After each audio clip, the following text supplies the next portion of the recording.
Coming up next on the Connecticut Network, state heroine Prudence Crandall and the struggle for equality in public education that continues today. I'm Diane Smith. Join me for this latest installment of And Justice for Some, Race and Controversy at Connecticut's Old State House.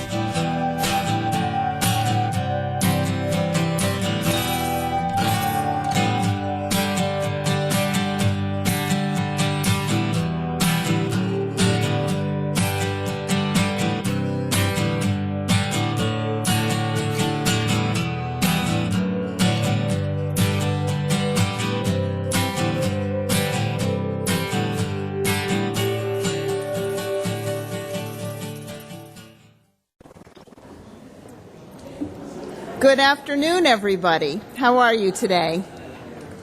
I'd like to welcome you to Connecticut's Old State House. My name is Sally Whipple, and I'm the Director of Education here and the Director of Community Programming as well. We're very happy to have you here today for the fourth in our lunchtime lecture series called And Justice for Some, Race and Controversy at Connecticut's Old State House.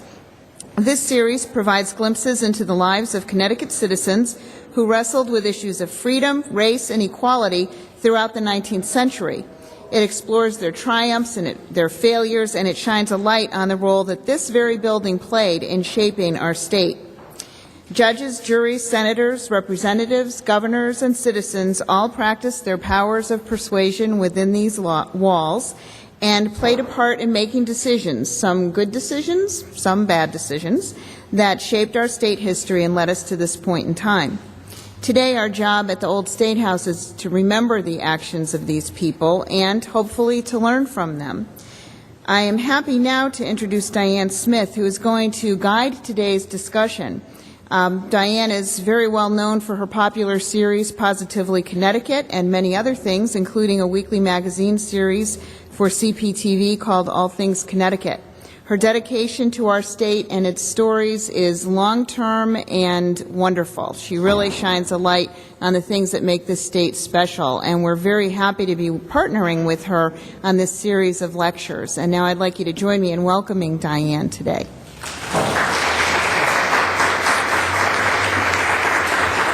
Thank you, Sally. There is going to be a 10-minute video shown during our lecture, so if you would like to move to the center, either bring your chair over or take chairs in the middle. You probably have a better view of the video screen. But thank you, everybody, for being here today. Prudence Crandall has been remembered in many ways, honored as our state heroine, and now with a statue in the state capitol. And she has been remembered in various books, some of them scholarly, and at least one of them in poetry.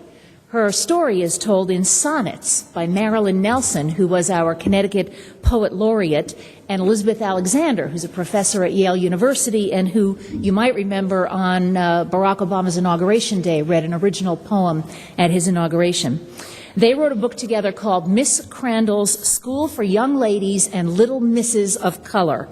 And they included this sonnet called Family that I think gives a sense of how the young scholars felt about the opportunity that they were given to go to school. And it goes like this.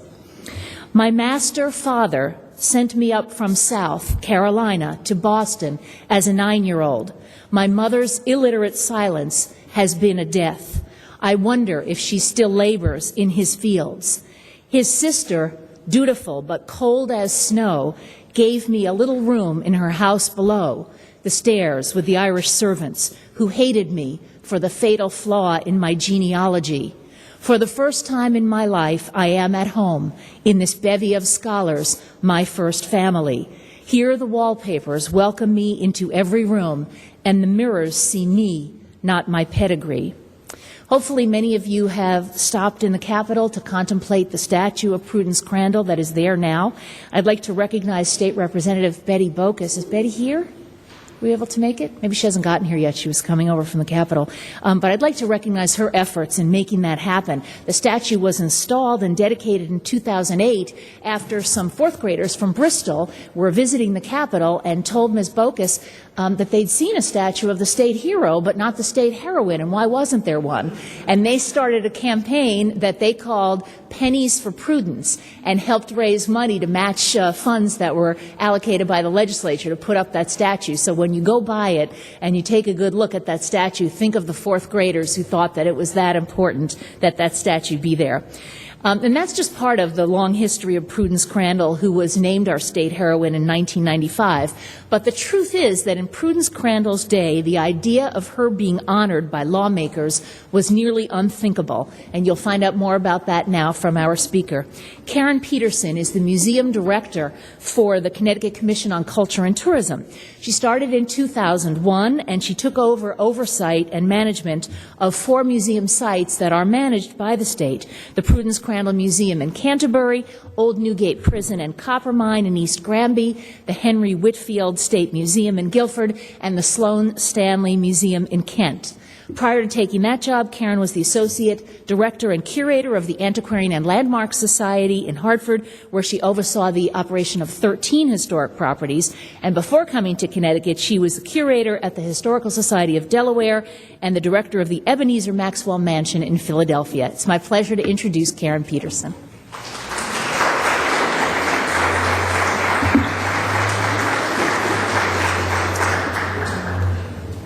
Well, we're here today to talk about Prudence Crandall, and as you've heard, she was designated our state heroine in 1995. Now, what did she do that deserved that special recognition? We're the only state with a state heroine. So I hope that the time you leave here, you'll be able to answer that question, and hopefully you'll also be inspired by her example and know that you, as a single individual, can make a difference. The story that we're going to talk about today is a story of violence, a story of prejudice, a story of arrests and court trials, but it's also the story of moral courage, of steadfastness, and of love. So it's very difficult to convey those kinds of raw emotions in a very kind of presentation such as I'm doing now, and that's why we decided to vary the format of today's presentation slightly from those that maybe you've been to some of the other ones here. And this is why, after I give some introductory remarks, set Prudence Crandall and the Canterbury Female Boarding School in some kind of historical context, we're going to watch a video that hopefully will convey better the drama of this story, because it's very gripping, and I hope that you will feel that. The story also has many layers. We have the story of women and what were their roles in the 1830s. Women's actually had limited legal rights. So the Prudence Crandall, when the town of Canterbury called a town meeting to discuss her school, she couldn't go to the meeting. She couldn't talk about her school. She had no legal right to do so. The other issue, of course, is that we're going to be discussing with our panel afterwards is the issue of education and who had the rights to education and what was the access for male, female, for white, for Afro-Americans. And also the bigger issue is, of course, the issue of abolitionism. And some of you hopefully were here last month and heard the story of Amistad. That takes place several years after, so we're sort of the first chapter, one of the first chapters in that story. And Connecticut actually did not outright forbid slavery till 1848. However, starting in 1784, they had a whole program of gradual emancipation. So you may be born a slave, but when you reach the age 25, you were freed. And later that was dropped to the age 21. That means in 1830, in the era of Prudence Crandall and her neighbors new individuals had been born slaves and then they were freed. So it's still very much an issue and very much in front of everyone. Northerners, and well actually Southerners as well, are struggling with the issue of slavery in the early 19th century. What to do with the problem, not a problem, what to do with the issue. One idea that came forward with the American Colonization Society, which was founded in 1816, was they come from Africa, they came here unwillingly, why don't we let them go home? Well, it'd be as if today we suddenly announce that all people with blonde hair and blue eyes need to go home to Sweden. well, my family's been here since the 1870s. I don't speak Swedish. I think I might starve when I got there. And so they realized that that wasn't really an option. Other people proposed gradual emancipation, such as being done in some of the New England states, in Connecticut, and others. Other people proposed immediate emancipation, but then the issue comes up, who would reimburse the slave owners for the loss of their property? So these are the issues that are being struggled in the 1820s, the 1830s, and then, of course, and in the 1830s is a period in which people are polarizing further and further. One of the leaders on the abolition side was a man named William Lloyd Garrison, who in 1831 started an abolitionist newspaper in Boston called The Liberator. And this was the main vehicle for distributing the news and the cause of abolitionism. And William Lloyd Garrison and some of the others would travel around the country giving speeches, and they often would be mobbed. They would escape out a back window while mobs ran after them. Abolitionists were killed. This is a period of violence, great civil unrest, and literally houses being burned down and property being destroyed.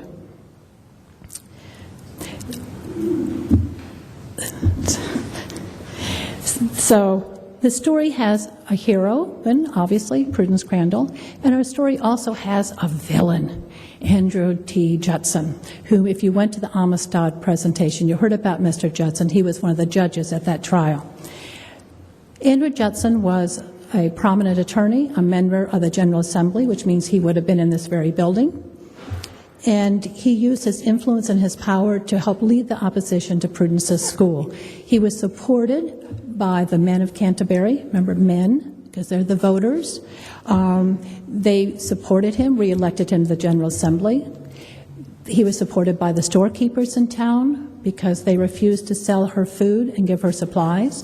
He was supported by the town doctor, Dr. Harris, who refused to treat the students at her school. He was supported by the town minister, who refused to let the students come and attend worship services in her school. He was supported by his fellow legislators. In 1833, they passed a law in this very building, which is called the infamous Black Law, in which it said it was illegal for Afro-Americans to cross state lines and come into Connecticut for the purposes of education unless the school had the prior approval of the town in which it was established. But Prudence luckily had her supporters as well. She had her family, her father Pardon and her brother Hezekiah. They both brought food and supplies to her. The students are sort of marooned there, unable to get these supplies, so they brought them into her. They brought her water after someone came in the dark of night and polluted her well. At the time she started her school, she was not a part of the formal reformers and abolitionist movements. The minute she announced her school, however, they all rallied around her, and she ended up meeting, through William Lloyd Garrison and others, people who did help her out. The Reverend Samuel May was the minister at the Unitarian Church in Brooklyn, which is just up the road from Canterbury. He heard about her plans. He came and introduced himself, and he became one of her closest allies and one of her best supporters. Also, the Benson family of Brooklyn, Connecticut, they opened their home to Prudence because she and her students were put on trial at the Windham County Courthouse there in Brooklyn, and so they would let her stay with them. And Anna Benson, one of the daughters of the household, actually spent a night in jail with Prudence to give her moral support. So she did have her supporters, luckily. So what's our story? In 1803, Prudence Crandall is born right over the border in Rhode Island. When she's 9 years old, her father, Pardon Crandall, brings her and the family to settle in Canterbury. He's a prosperous farmer, and he has enough financial means that he's able to send his two daughters, Prudence and Elmira, to a private boarding school in Providence. And it's this type of private boarding school that Prudence originally establishes in Canterbury in 1831. She has been approached by the prominent citizens of the town who wanted the opportunity for their daughters to get education. You have to understand, at this time, the equivalent of elementary school was paid for publicly. It was open to all. But if you wanted any kind of additional education, such as what we would do middle school or high school, you had to go to a private school. And that was true for boys or girls, and no matter what color of your skin. So Prudence sets up and opens in the fall of 1831 a school for about 20 young students. She also took in day students as well, which were boys and girls, as well as the girls who boarded at her school. Her sister Elmira actually is one of her teachers. Now it starts to get a little more complicated.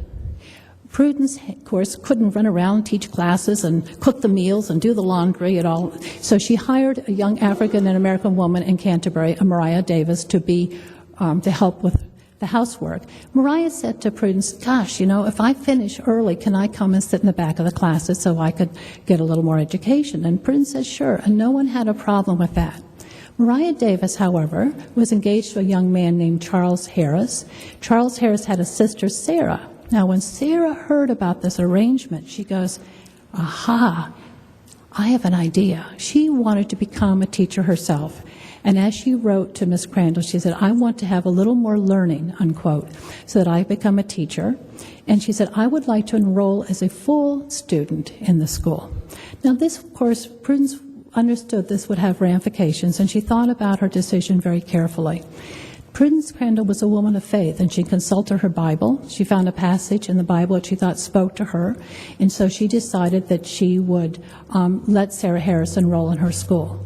Now, let me just take an aside. You will see in many things it describes Prudence Crandall as a Quaker school teacher. Well, that's partially right. She was brought up as a Quaker, and she was a school teacher. But at the time that she opens her school in 1831, she had become a member of the Packerville Baptist Church. So it'd be more accurate to say the former Quaker, now Baptist school teacher. So Sarah Harris starts classes in the fall of 1832. You know how it is when you go home after school, the parents say to the children, well, how was school today? Well, obviously, gradually the word got out that Sarah Harris was fully participating in the school, and so the white parents started to withdraw their students, the daughters, from the school. So Miss Crandall's left with the school with Sarah Harris. She's in a quandary. This is a business. She's bought this building to set it up as a school. She has a mortgage. She has bills to pay. And no students. What is she going to do? So she thinks about this deeply and says, there are probably more Sarah Harrises out there. Sarah Harris is a young, middle-class Afro-American. She wants to learn, desperately wants to learn. I bet you there are other young women like that. But Canterbury is a small town. How am I going to find these other young women? So she goes to Boston alone, which is a very gutsy thing to do in the 1830s, and introduces herself to a man that she only knows by repute, William Lloyd Garrison. And she gives him her idea and says, do you think this is doable? Can you help me? And so he gives her a list of names and letters of introduction to the community leaders in the black communities up and down the East Coast, and she aggressively goes and recruits. She goes to Providence, she goes to Philadelphia, she goes to New York. To get enough students, she needs about 20 to make her school an economic reality. And I think that we often talk about Prudence Crandall's moral courage, but I think we also have to stop and recognize the courage of these girls and of the parents. There were schools and educational opportunities in places like Philadelphia and New York for young Afro-American girls, but the parents deliberately, in order to support the school, were willing to send their daughters into this danger zone alone on stagecoaches all the way up to Canterbury, Connecticut. So I think that they deserve to share in becoming state, we should call it the Connecticut State Heroines. The school opens in April of 1833. Remember that date. The first student is Eliza Hammond of Providence. She is actually threatened with being whipped for being a vagrant, for crossing state lines. As other girls come in, the harassment increases, and eventually the results in a court cause. The school opens in April. In May, the black law is passed because just the harassment didn't stop Prudence. She's persisting in holding her school. The students are coming into the state. So they have to find some legal way, because what she's doing is not illegal. They have to find a legal way to try to stop the school, which is why Andrew Jetson proposed the black law. Now, as I said, this is a story of drama, violence, so that I can't tell you, so I'd like to show you the video now so you can better try to convey some of these raw emotions that this came out through the school. I should say that the presentation at the Prudence Crandall Museum, and we have a longer version available that some of you may have seen on CPTV that was shown for Black History Month.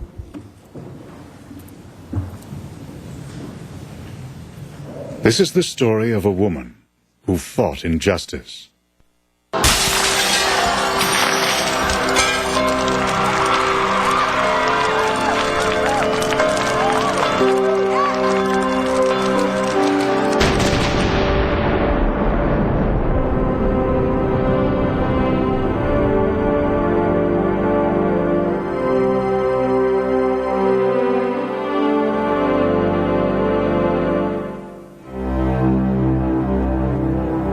In 1831, after graduating from a Quaker school in Rhode Island, the 28-year-old Prudence Crandall was asked to establish a private school to provide higher education for young women in Canterbury, Connecticut.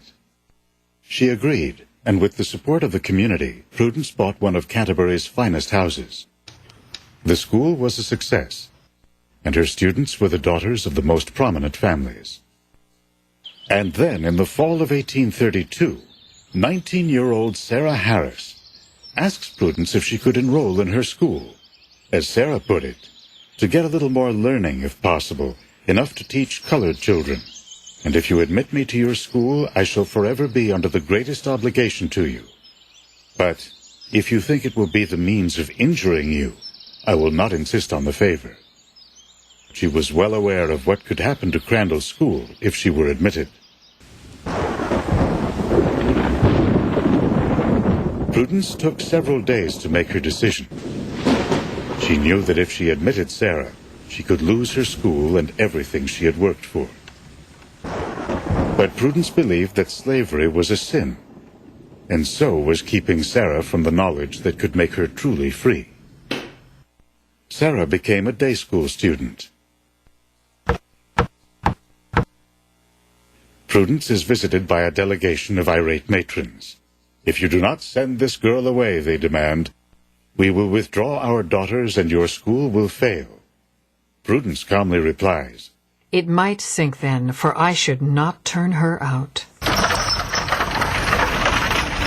In an unusual move for a woman of that era, Prudence travels alone to Boston to meet William Lloyd Garrison, abolitionist and publisher of The Liberator, to ask him if it would be possible to start a school for young black women. I made up my mind that if it were possible, I would teach colored girls exclusively. 25-year-old William Lloyd Garrison, hated by many in the North and South, was described as a crazy fanatic. His fledgling newspaper, The Liberator, was being kept afloat almost entirely by African-American subscribers. Here is someone who is a champion of immediate abolition, who says, don't caution me. Don't invite me to be modest. Don't expect me to be demure. If a house is on fire, I have to put it out. And for Garrison, all people deserved rights, women and men. In the South, there was a reward for Garrison's capture, dead or alive. This was the man Prudence went to for advice. So Garrison gave her letters of introduction to black ministers and black community leaders in Providence and in New York City. On April 12, 1833, the first out-of-state student arrived by stagecoach from Providence, Rhode Island. It was 17-year-old Anne Eliza Hammond. By using a pauper law from 1650, the authorities threatened Prudence with heavy fines, and if the fines were not paid, Anne Eliza could be whipped publicly. Anne Eliza replies that she would gladly put up with a whipping if it meant she could get an education. How extraordinary that one would be willing to risk being whipped publicly, half naked, in order to go to school. So I think it's important to understand the integrity of Crandall's intentions and the integrity and bravery of those students who were ready to come into the town of Canterbury that did not want them there. One prospective student, after enduring a string of insults on her long stagecoach trip, arrived in Brooklyn, Connecticut. Since no one was willing to drive her to Canterbury, she hoisted her baggage on her shoulder and walked the 6 miles to the school. More students arrived from hundreds of miles away, from New York, Pennsylvania, Rhode Island, and Massachusetts.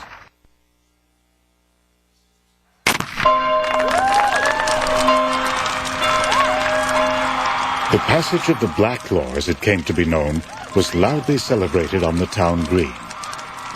The Black Law made it a crime for any African American to enter Connecticut from another state for the purpose of attaining an education. Andrew T. Jetson was the most influential man in Canterbury. These pupils congregate here, he said, under the pretense of educating them, but really to scatter firebrands, arrows, and death among brethren of our own blood. On June 27, 1833, Prudence was served with a warrant for the crime of teaching colored persons who did not live in Connecticut. Under arrest, the deputy sheriff drove her to the county jail in Brooklyn, Connecticut. I am only afraid they will not put me in jail. Prudence did spend the night in jail, accompanied by her friend Anna Benson. The next afternoon at 4 o'clock, the two ladies were released.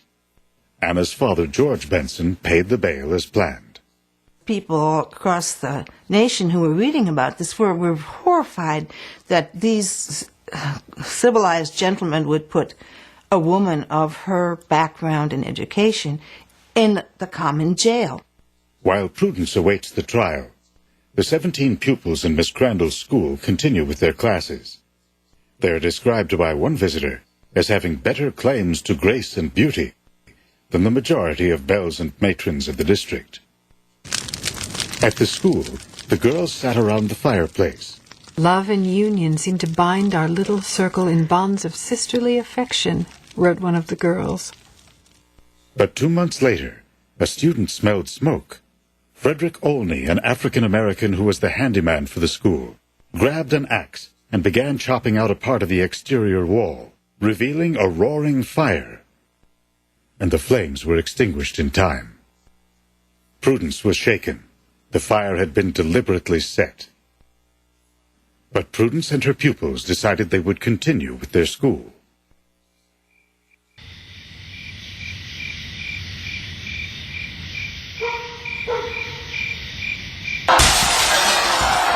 On September 9th, 1834, an angry mob attacked the school. This became the final act of enraged men who had been beaten by a stubborn teacher and 20 young female students.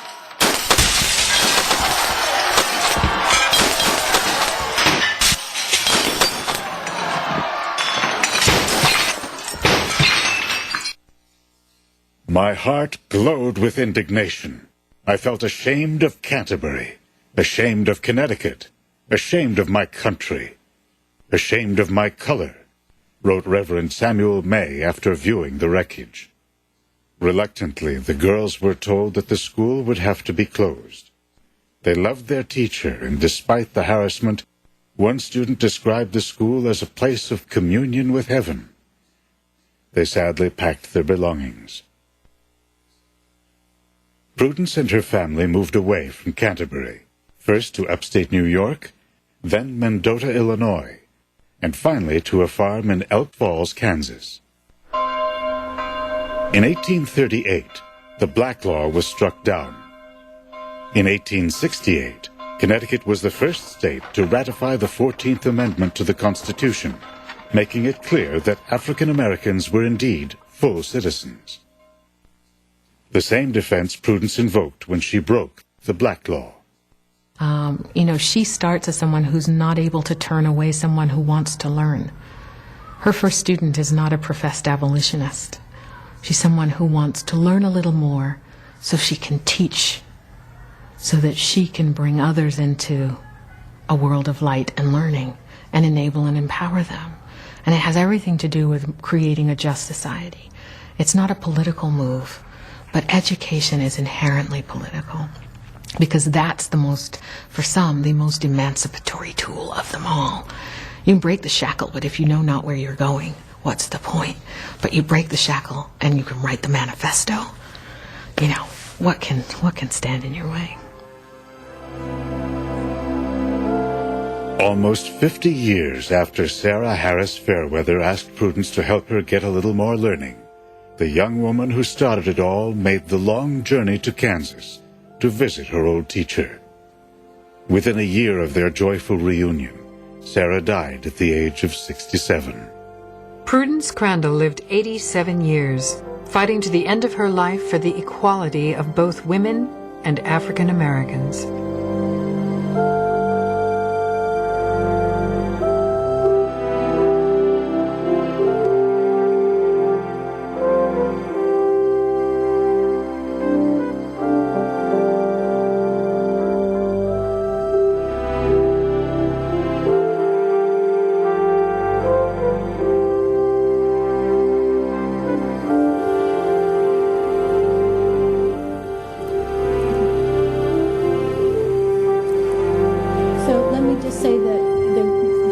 Just the short version of her story.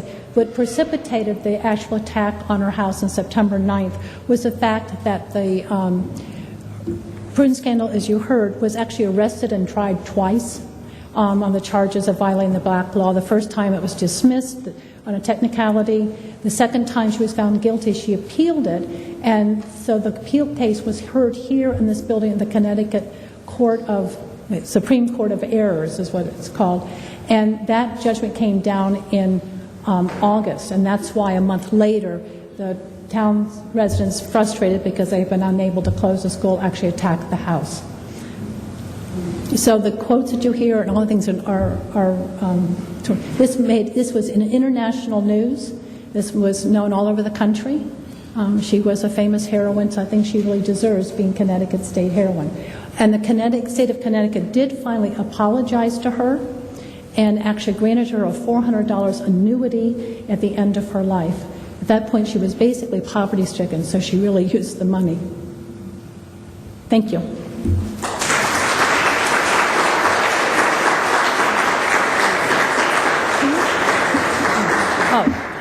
While they're setting up, I want to read you one great quote. This is written in 1833, and it also hopefully captures again some of the language of the time and feelings of the time. It says, "Who now are the savages? The Indians or the persecutors of the noble-minded Miss Prudence Crandall and her excellent student who you met in the movie Eliza Hammond of Providence?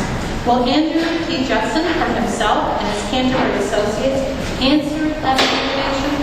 Community and posterity will answer for them." And I think that is absolutely no different today. Thank you very much, Karen. That was wonderful.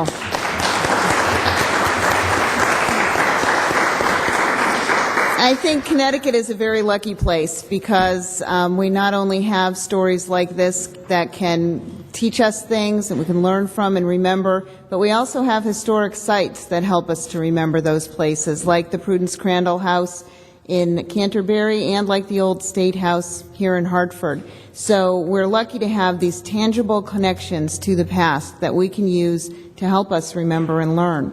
Another tangible thing we have is the ability to air this program on the Connecticut Network. So I want to remind you that this program will be on the air, and you can check our website and the CTN website to find out about the air times.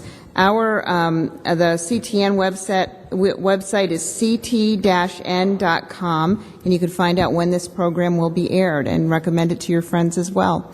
And now I'd like to send this back to Diane Smith, who will lead our panel discussion. Thank you, Sally, and thank you all for coming today. We're going to give you an opportunity to ask questions if you'd like.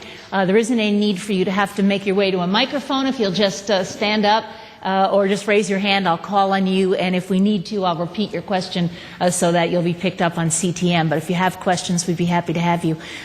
This is our panel for today, and we're very lucky and excited to have them. Sitting right next to me is Teresa Younger, who is the Executive Director of the Connecticut General Assembly's Permanent Commission on the Status of Women. The PCSW, as it's known, has been the state's leading force for women's equality for 36 years now. Prior to joining PCSW, Younger was the Director of Affiliate Organizational Development at the ACLU National Office, where she assisted affiliates throughout the country with organization and management issues. Prior to her tenure with ACLU National, Teresa was the first woman and first African American to serve as the Executive Director of the ACLU Connecticut chapter. Teresa has a diverse array of policy and management experience, and you may have noticed from her scarf today, and I think she had her medals on before, she is also the President of the Board of Girl Scouts of Connecticut and a trustee of Connecticut's Women's Hall of Fame, and we'll explain about the Girl Scout connection in just one second. But let me introduce the rest of our panel. Also joining us is Ted Sergi, known to most of us as Ted. He was just recently, just last month, named the interim president and CEO of the Metro Hartford Alliance. He is stepping in now while Oz Griebel is running for governor. The Alliance is a business and community group dedicated to economic development and the quality of life in the greater Hartford region. Previously, Dr. Sergi served as the founding president and the CEO of the Connecticut Science Center, retiring from that position when the center opened in May 2009. He was the person that got it all going and got it off the ground. Prior to his tenure at the Science Center, Dr. Sergi served from 1994 to 2003 as Connecticut's Commissioner of Education. He has a PhD in Educational Administration, a law degree from UConn, and he is a proud graduate of the New York City Public Schools. And thank you so much for being with us. And Karen Peterson, you met before, is Director of Museums for the Connecticut Culture and Tourism Group. And we'd like to have you join us and ask some questions if you'd like. I know that we have Wes Horton here, who was one of our panelists last time and is a well-known constitutional attorney who may well have some comments to add about the Sheff versus O'Neill case. And if you want to, Wes, you could step up to the podium. We can mic that podium if you want at some point to make a comment on that. Let me start by asking you then to talk about, just to give us a little bit about the case. It's probably the case that most comes to mind when we talk about equal opportunities for education. Of course, this is Sheff versus O'Neill, which happened while the commissioner was commissioner, while Dr. Sergi was commissioner, and it was about the Hartford students' right to an equal education. Yeah. Actually, what I brought along with State versus Prudence Crandall. Ah.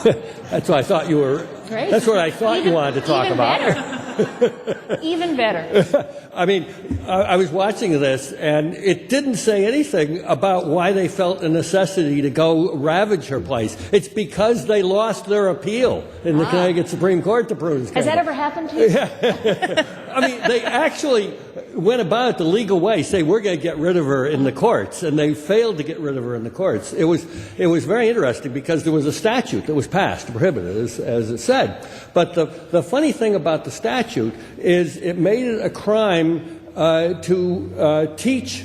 It didn't say anything about being girls, but teaching colored people from other states, okay, without a license from the local Board of Selectmen. But what the prosecutor said, he alleged the following, said, alleged that in said town for the instruction and education of colored people, Prudence Crandall, with force and arms, willfully and knowingly did harbor and board certain colored peoples with the intention of teaching them. And what the Supreme Court said, well, you didn't say she did teach them. You only said she boarded them with the intention of teaching. Now that, she had a good lawyer. That's what I can say. So she won a reversal in the Connecticut Supreme Court. In a way, it was a shame that she won in the Connecticut Supreme Court. And this is why. And I think we can all agree on this. This was a test case. This was a test case that was brought 20 years before the Dred Scott case. In other words, when John Marshall was the Chief Justice of the Connecticut Supreme Court, and there were the greatest lawyers in Connecticut representing her, and they never said a word about this technicality. The Connecticut Supreme Court saw the technicality and said, we've got to rule it on our own, even though nobody wants us to say that. They all wanted the Connecticut Supreme Court to say that these colored girls from out of state were citizens under the Privileges or Immunities Clause of the United States Constitution.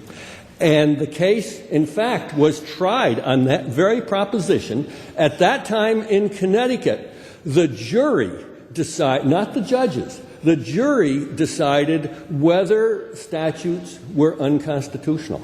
Think of that. It was up to the jury to decide. The judge who presided said, ladies and gentlemen of the jury, it's for you to decide whether... Gentlemen, leave out the ladies. Oh, you're right.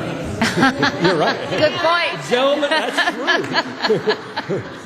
true. Gentlemen of the jury. In fact, white gentlemen of the jury. It is Property owning gentlemen. no, not so. Not by the 1830s, not so. That actually changed 20 years before. But mostly property-owning white males.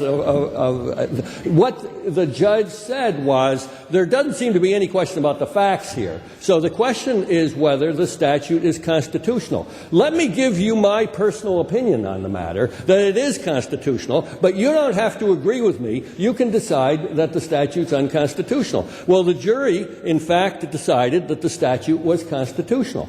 So Prudence Crandall appealed to the Connecticut Supreme Court. And frankly, nobody much cared what the Connecticut Supreme Court did, because they were just going through the motions there so that they could bring the case up to Chief Justice Marshall and get a decision in the 1830s on whether blacks were citizens of the United States. Now, of course, Dred Scott, 20 years later, said exactly the opposite with a different Chief Justice who was, in my view, it was very likely that the Marshall Court would have been much more sympathetic to Prudence Crandall's case than was the case 20 years when it was too close to the Civil War. And it's a real shame that you can understand the Connecticut Supreme Court was deciding the case in her favor. How could she complain?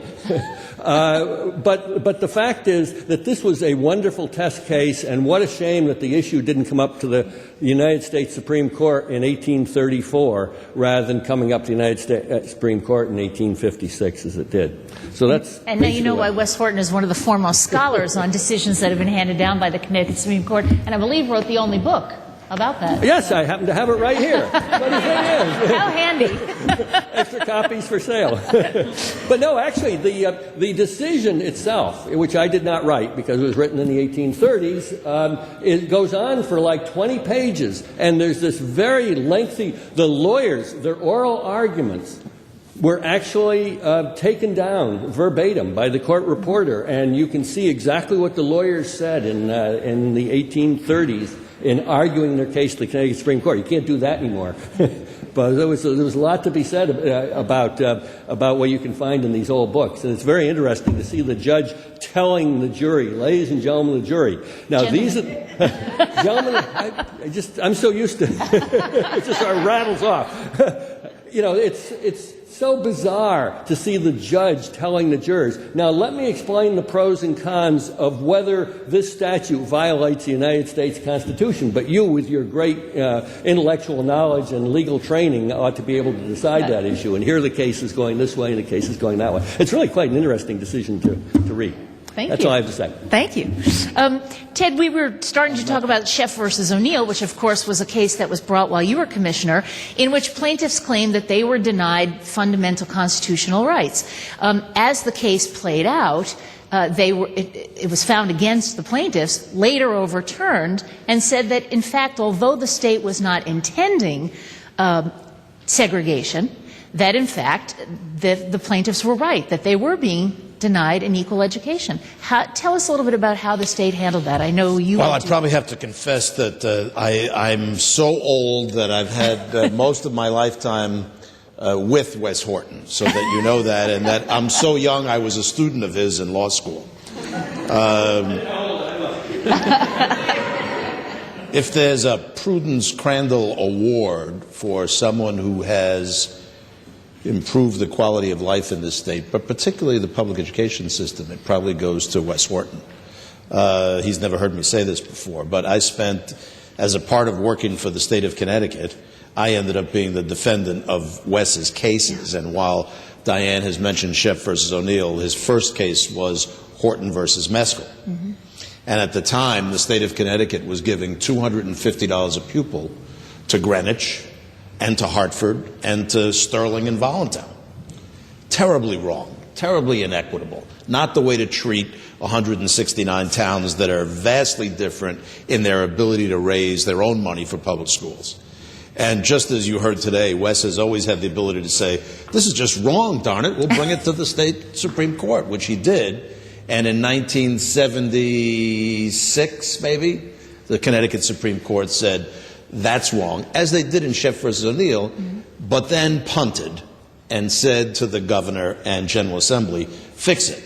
We're not really sure what you should do. No one is. But do something different than what you're doing now, because what you're doing now is unconstitutional.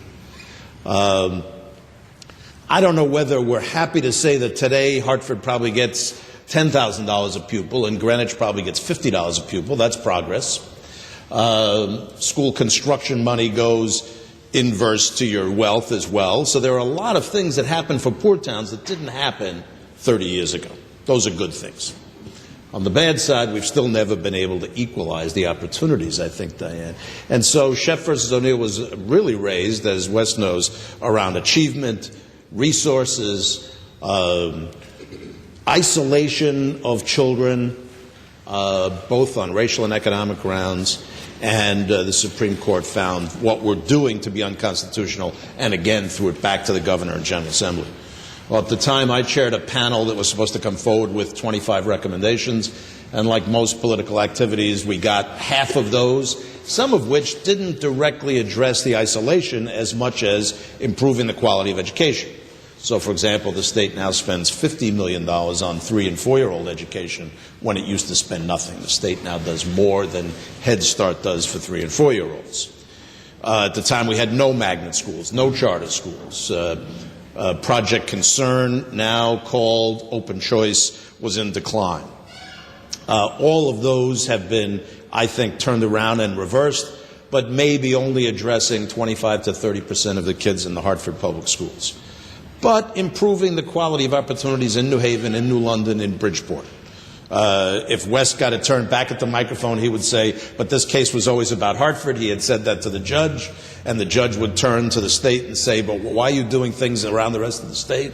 And the state's answer was, because there are needs around the state equal to Hartford's. Sometimes when I look back at that, maybe the state should have focused more of its attention on Hartford, but it was pretty important for us to also build some magnet schools in Bridgeport, New Haven, and New London. For all that has happened, there's probably 4 or 5 more things to do. At the very end, I've been out of this business now for 7 years or so. At the end of my tenure, we had an agreement between the state and the Sheff plaintiffs to implement a number of activities over a 4-year period of time. And as we did those, the belief was we would do another agreement and another one, and in fact keep making progress. Probably slower than the plaintiffs would have demanded, but still making progress and never really declaring victory. So you won't hear from this former commissioner, and I don't think you'd hear it from the present commissioner of education, that the state is done and that we're victorious and everybody's happy. That would be failure. Failure would be giving up, the plaintiffs going away, or the state declaring that we've made it. So in fact, they're in a second agreement now, and Wes, you should know, I keep saying to people, I hope there's a third and a fourth, and an anticipation that at some point you really can say we've made really significant progress. I'm not sure we could say that today. We could say there are a number of things in place, but the leap hasn't been there. That's probably enough to provoke some questions now. And I wanted to get Teresa in on this. Teresa, I mentioned that you had your Girl Scout medals on earlier, and that's because it's Girl Scout Day at the Capitol, and Teresa is the president of the board of directors of the Girl Scouts on the statewide council. And she actually just spared a few minutes to come over here because she needs to be at the events there. But I guess as a lifelong Girl Scout, I see Girl Scouts as an opportunity to learn how to lead. And I wonder if you draw a line, if you can draw a line, from Prudence Crandall to today's girls in Girl Scouting. Well, I think you can draw a line from Prudence Crandall to the two women across the state of Connecticut. Connecticut has a wealth of history, and I think our historian can tell us this, of women in leadership roles. And this is exactly it. She saw a need. She didn't let any of the parameters that were out there get in her way of achieving her goal, which was to make sure that all people of color, particularly women, had an opportunity for education. And she understood that the sisterhood that comes from single-sexed education was needed to be supported, and that was something that she could provide. If we reflect on the times, and I wasn't here a little earlier, but in those times, women had very few rights. I mean, we know that Prudence Crandall, when she passed away, actually passed away in near poverty, I believe. And part of that reason is because women couldn't own property. I mean, we don't put those pieces together about, what was really going on at that time in terms of what was happening. But I do tie a direct line from an understanding that women and young women need an opportunity to come together, to be supported by each other, to be challenged by each other. Those leadership development skills, I do think, took place back in Prudence Crandall's day and take place today in Girl Scouting. The idea of intentional learning is something that I think we really saw in Prudence Crandall, the steps that she took and not getting delayed. And I think women have notoriously and historically fought for every single right we have. And this year we're celebrating women's right to vote. Next year we'll be celebrating the 100th anniversary of Girl Scouts.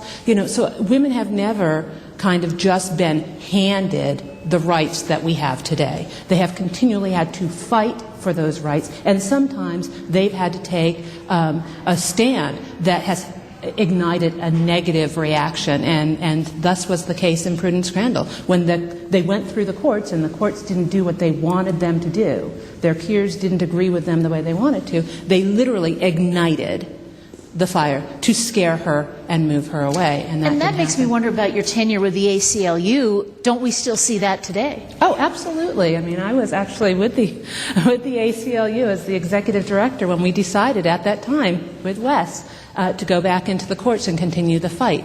I think, we understand, and we all have to understand, that nothing gets resolved quickly. And in fact, the black laws getting erased from the books happened more quickly than the Chef v. O'Neill case.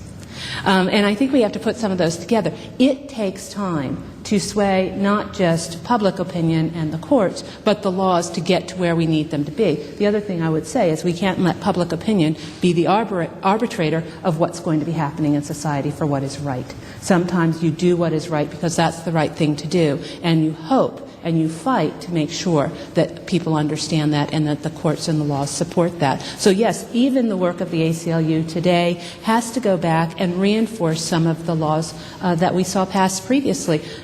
The Prudence Crandall's case was actually the forebearer, and I'm surprised Wes didn't mention this, to Brown versus the Board of Education, which is the forebearer of Chef v. O'Neill. So, I mean, we see a long history of how, and Connecticut has this history. It's unfortunate that Prudence's case didn't go forward, as Wes said, because Connecticut actually has quite a history of being the spot where many infamous, very famous cases have laid the ground and been challenged all the way up through a variety of cases, including reproductive health and abortion and privacy rights, and some initial First Amendment rights. So, this is really quite an interesting case and time we're in, and that it's great we're going back to look at this. But it does show that you cannot give up, you cannot get scared, and you have to stand on principle when you are moving through with the goals and ideals you have. And I see our historian Karen Peterson is nodding to many of those points.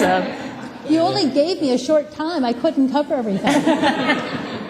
all these points are very true, that her case is, as you referred to, quoted in the case, Brown versus the Board of Education. I mean, all these things that you're talking about. And I think that Prudence life did show, as I said in my introductory remarks, it's an inspiring story that, we have the saying today, what can a single person do? I won't vote, I won't.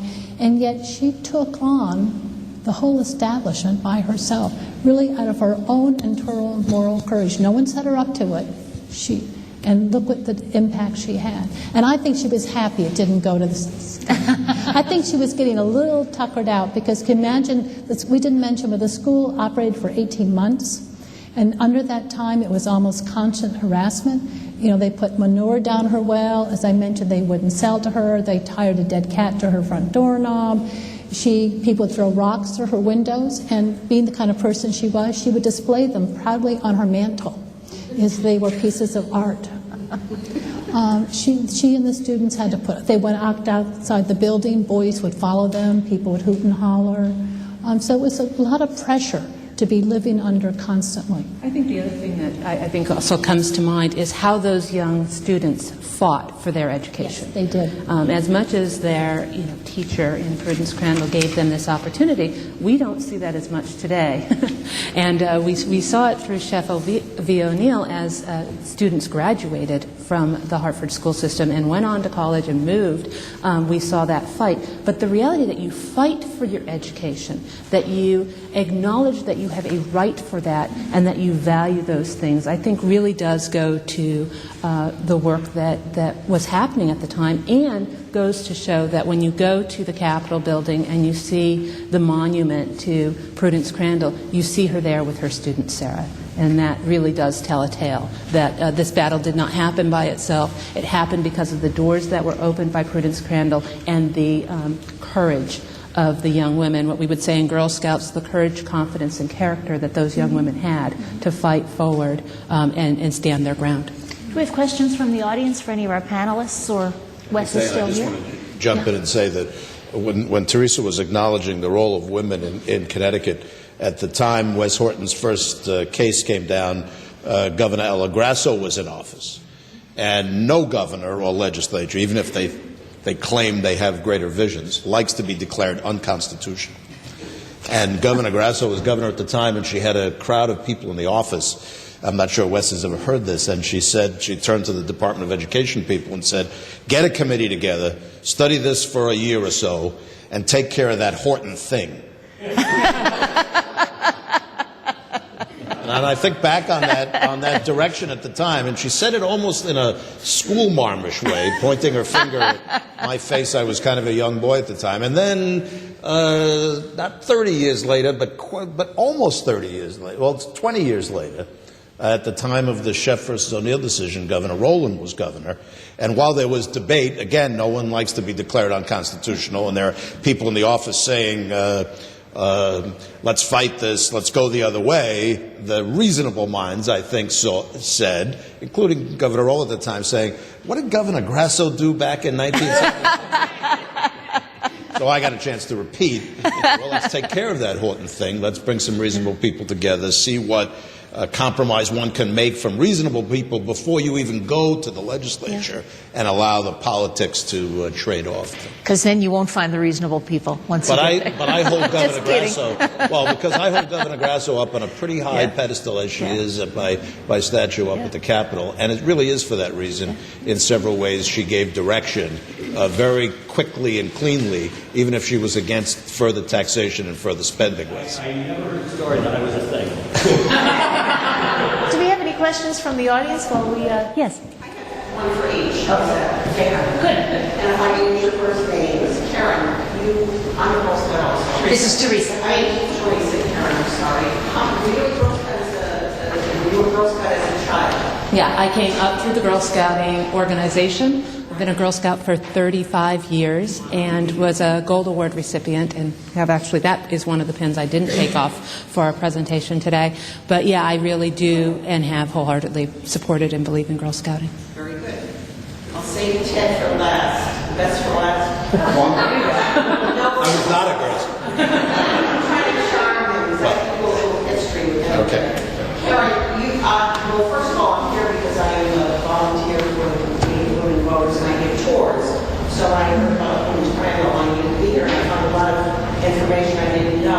But one thing you said to me was she didn't have enough white students, if I am recalling. Well, after Sarah Harris became a full-time student, all the white students withdrew. Okay, so this is why she said, what am I going to do next? And then she realizes there's, I said, an audience of young Afro-American women. I don't know if you can answer this, but I'm wondering if you said that there were other opportunities in their own states for these girls to go to those schools. I was wondering why you guys maybe these parents sent them to a situation where it was dangerous. We can only assume that they wanted to support this bulkhead, this breachhead in Connecticut. One has to assume that. Yes. I have an answer, I think, and that is the abolitionist movement in the Northeast, especially in Harrison and others, was very strong and very militant. And they were looking for any opportunities to make a point and actually see where, and I think they fed off all of that. They fed off of this, West, but one of the points that scholars have made about Prudence give her extra bounce is that she really dreamed this up herself. It came from within her. And then she approached Larry Garrison, who helped her, and Arthur Tappan, who actually paid for all the lawyers. All right, so she had William Ellsworth, the grandson of the signer. But she really was a solo agent in a lot of ways. But they did jump on her bandwagon because they saw, just before her school opens, there was an attempt at college for young black men in New Haven in 1831. And that ended up in riot and mayhem and never came out. So they were looking for something to help support, but it still was Prudence. If I could jump in for a minute and just say, it wouldn't surprise me if it's the same feelings parents and young people have today, why they choose magnet and charter schools outside of what they think is the regular public school their child is supposed to go to. We've seen in Connecticut in the last 20 years, parents and students say, I think I'd like something different. Sometimes the public school family gets a little upset about that. They act like they've been jilted in some ways. But as I spent time with parents from a charter school where there was a lot of questions as to what was going on, they said, it's smaller, it's more personal, it's run by a charismatic leader, I get personal attention, I know the teacher, I love this place. I think you had some of that back in Prudence Crandall's days, that she attracted a crowd of people who wanted something, in their mind, better. So different. You're putting your daughter in harm's way. Even their life on the line to come to Connecticut, I feel. But some parents are making that choice in magnet and charter schools today, in schools that just opened yesterday and have no track record, but they're gambling that would be better than the continued experience their kid is having. I think I wouldn't underestimate also the internal desire of those young women to have an impact to change the world. And I think that does fall into play much about my own history and African American history, which is what are you doing to make the world better? And if they thought they were going to pave a path for people, they may have taken that on and felt very compelled by that. We need to wrap up. One of the students, Julia Williams, who was at Prudence Crandall, then went up to New Hampshire, to New Canaan, New Hampshire, where they actually repeated the same experience, where they tried to have a school for men and women, black women in the town of New Canaan, and it also failed in a spectacular way, but Julia Williams was part of that. So she was, I think, again, a trailblazer where she deliberately went from one frying pan into the next frying pan. And she ended up becoming a very active abolitionist with her husband and Underground Railroad, very active in the movement. We need to wrap up the program because we promised we'd be in and out at lunchtime. You could ask questions afterwards, maybe. The panel will still be here. Okay? I want to put him on the spot, though. All right, go ahead. 30 seconds. Okay. Last time we were face-to-face is when my daughter was in the Greater Hartford Academy of the Arts. Funding was not, you talk about inequality, the Greater Hartford Academy of the Arts was the only school in Connecticut, magnet school, that parents had to pay for.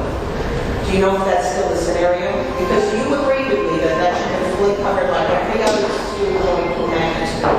Do you know if that's finally been resolved? I don't. Maybe Wes does, but I still believe what I said to you that night was right, is that they shouldn't have to pay for it. Right. And we'll talk after. Good. Thank you. Thank you for being with us. I just want to... Did you have one last question? Yes, our attention.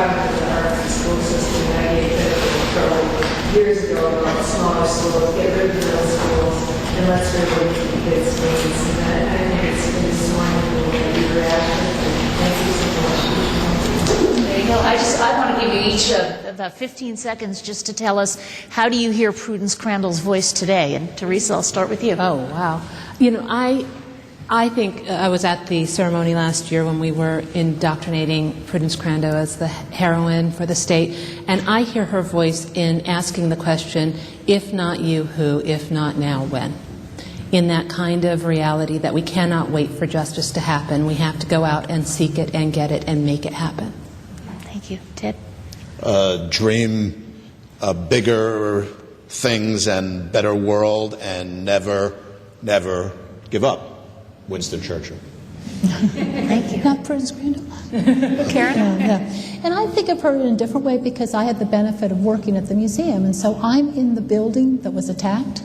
We've covered up, but the charred timbers are still there from where the house was caught on fire. When we restored the house, all the broken glass from those broken windows that you saw were in the ground and excavated archaeologically. So I sort of feel I'm standing in a sacred spot when I'm there, where all those exciting events took place. And now it's a very serene place, but it was full of turmoil and hope. And so it speaks to me, and I hope that you'll come and visit so it could speak to you too. Thank you all for joining us today. Really appreciate it. And thank you all for joining us today. Great to have you here.